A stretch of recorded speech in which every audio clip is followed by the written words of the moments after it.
Class 12th exercise 11.2 का question number हम 4th की बात करेंगे।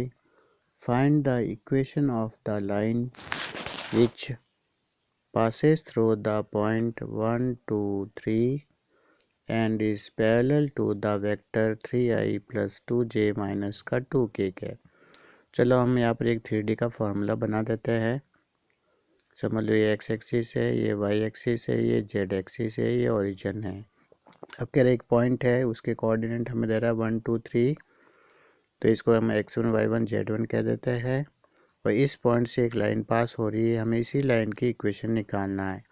ये लाइन जो है पैरेलल है एक वेक्टर के, और वो वेक्टर हमारा b वेक्टर होगा, ठीक है ना।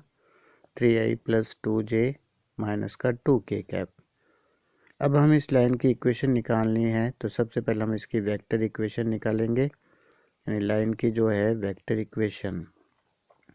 अगर आपकी लाइन एक पॉइंट से पास हो रही है और वो लाइन किसी दूसरे लाइन के पैरेलल है, तो r vector equals to a vector plus lambda b vector. ये वाला फॉर्मूला आप याद करेंगे।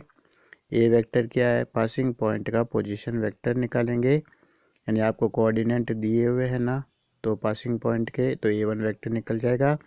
1 2 3 के पीछे आपको करना कुछ नहीं है, आई जे और के कैप लगाना है, तो 1 आई कैप प्लस का 2 जे कैप और प्लस का 3 के कैप। ये हमारा ए वेक्टर आ गया, फार्मूले में पुट करेंगे तो ए वेक्टर आई कैप प्लस 2 जे कैप प्लस का 3 के कैप प्लस लैम्डा की जगह लैम्डा रखेंगे, बी वेक्टर की जगह बी वेक्टर रखेंगे, 3 आई कैप प्लस का 2 जे कैप माइनस का 2 के कैप। इस तरीके से हमारी वेक्टर इक्वेशन आ गई। अगर आपको कार्टेशियन इक्वेशन निकालना है, तो सबसे पहले आप कार्टेशियन इक्वेशन का फॉर्मूला राइट कीजिए, याद कीजिए। तो फॉर्मूला क्या होगा? कार्टेशियन इक्वेशन का फॉर्मूला क्या होगा? x minus x1 upon a बराबर y minus y1 upon b बराबर z minus z1 upon c. अब यहाँ पर x1 y1 z1 क्वेश्चन में दे रहा है 1 2 3 है, और ए बी सी जो है बी वेक्टर के स्केलर नंबर आई जे के कैप के कोफिशिएंट है, ठीक है ना।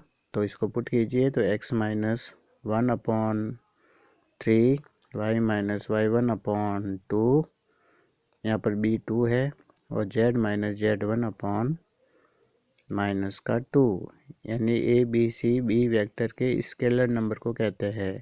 तो इस तरीके से